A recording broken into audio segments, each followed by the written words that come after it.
Peshawar high court के अहकामात in action IG ने सूबे भर के DPOs को रोड खुलवाने के अहकामात जारी कर दिए हैं। मजीद जानते हैं डॉन न्यूज़ के नुमाइंदे जाहिद इमदाद से। जाहिद, अपडेट कीजिएगा।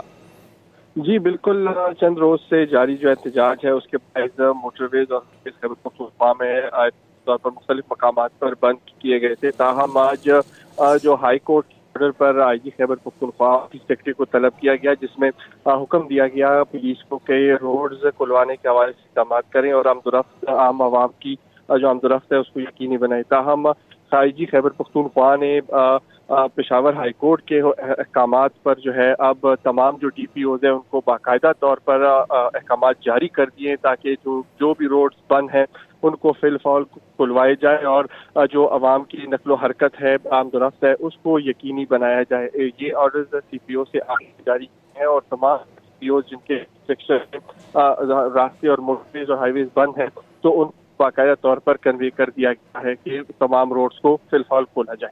जी बहुत शुक्रिया।